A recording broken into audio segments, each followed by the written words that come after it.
Hello, welcome guys, welcome to my another vlog. और आज का जो व्लॉग रहने वाला है उसका टॉपिक है आइल्स एग्ज़ाम। दोस्तों, जो भी लोग इंडिया से आ रहे हैं, अब्रॉड जाने को सेटल हो रहे हैं, चाहे वो वर्कर पे हो या स्टूडेंट वीज़ा पे हो, तो उनका सबसे पहला जो स्टेप रहता है वो आइल्स रहता है।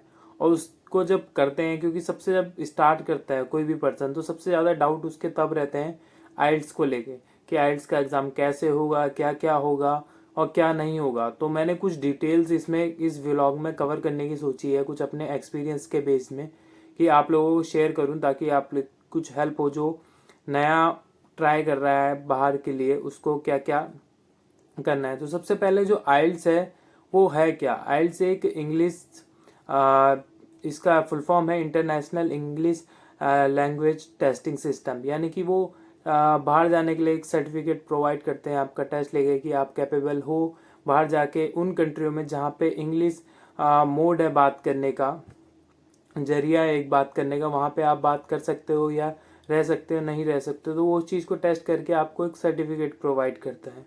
और ये कौन करता है? ये करता है आईडीपी करके एक कंपनी है जो पूरा चलाती है, ट्रस्टेड कंपनी है, जो मे बी 5 कंट्रीज में पूरा जहाँ जहाँ पे आइल्स मांगता है वहाँ वहाँ पे ये चलाती है।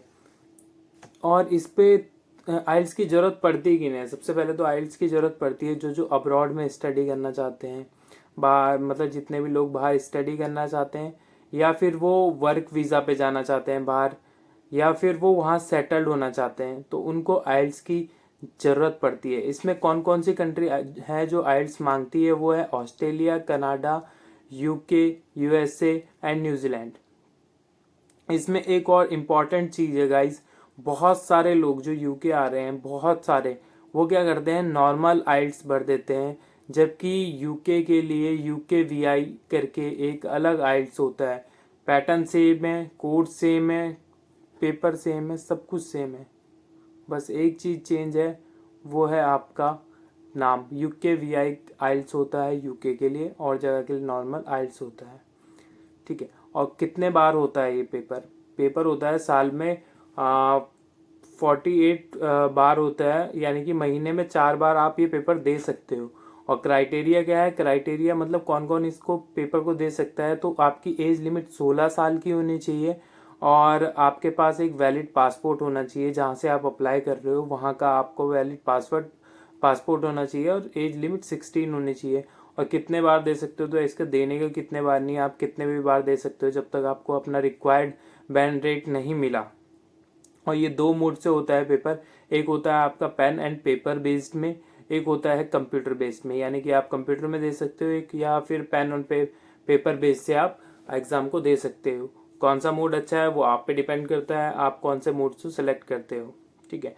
और इसमें दो मोड रहेंगे, एक एकेडमिक और एक जनरल। एकेडमिक रहता है उन लोगों के लिए जो कि स्टूडेंट वीज़ा पे बाहर जाना चाहते हैं, अब्रॉड स्टडी करना चाहते हैं, उनके लिए एकेडमिक होता है।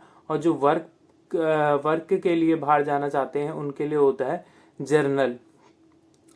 तो जो फीस रहती है, इसकी फीस रहेगी लगभग आपकी यहाँ पर 14,000 प्लस 1,500 जीएसटी या टैक्स, जो भी जिस कंट्री से है, तो 16,500 के लगभग आपकी फीस रहेगी। टेस्ट का जो टोटल टाइम होता है वो रहता है आपका 2 घंटे 45 मिनट का।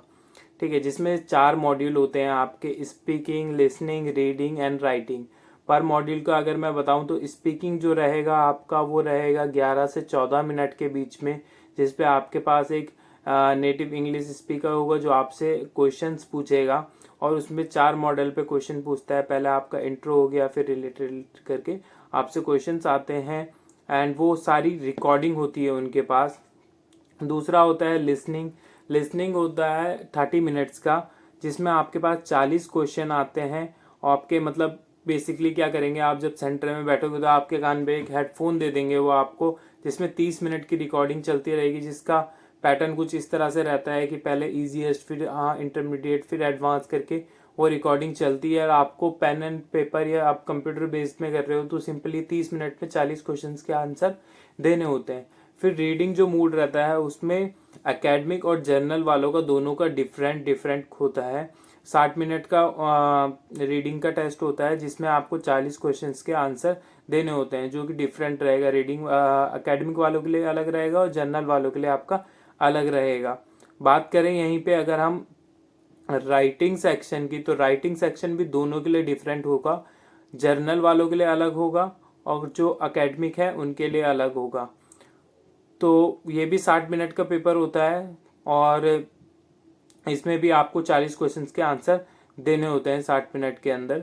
तो टोटल जो टाइम हो गया वो 2 घंटे 45 मिनट का आपका टेस्ट हो गया। ये बेसिकली किसी का एक ही दिन में हो जाता है सारा का सारा, किसी के 2 दिन में होते हैं। यानी कि रीडिंग, लिसनिंग और राइटिंग आपका एक दिन होगा, स्पीकिंग अलग होगा, और किसी किसी का एक दिन में हो जाता है। टेस्ट सेंटर की बात करें तो इसका जो टेस्ट सेंटर है वो 500 सेंटर है 120 कंट्रीज में। यानी कि आपके नियरेस्ट अगर हम इंडिया से बात करें तो इंडिया में चंडीगढ़ हो गया, कोलकाता हो गया, देहरादून हो गया, एक्सेट्रा बहुत सारी जगह पे इसके टेस्ट सेंटर हैं। और आपको बुक कहाँ से करना है, सिंपली आपको आईडीबी की वेबसाइट पे जाना है। वहाँ पे आपको अपना लॉगिन करके आपको अपना डेट सेलेक्ट करना है, आपका टेस्ट टाइप सेलेक्ट करना है और वहाँ से आपको अपना टेस्ट बुक करना है पेमेंट करके। सिंपल है। आपको अगर उसमें वीडियो चाहिए तो कमेंट कर देना, मैं उस पर भी एक वीडियो बना के डाल दूंगा कि प्रॉपर कैसे आपको टेस्ट बुक करना है। ओवरऑल जो बैंड की बात करें वो रहता है 0 to 9 तक। 9 होता है यानी कि जो एक्सपर्ट होता है उसके लिए 9 अब बैंड होता है। धीरे धीरे फिर वो डाउन होता है और 0 का मतलब नॉट अटेंड होता है। मिनिमम जो रहता है वो 1 रहता है। और रिजल्ट जो रहता है इसका 13 दिन में आपका रिजल्ट आ जाता है। कंप्यूटर बेस्ड वालों का 3 दिन के अंदर रिजल्ट आ जाता है, लेकिन जो पेन एंड पेपर रहता है उसका 13 दिन में आपका रिजल्ट आता है।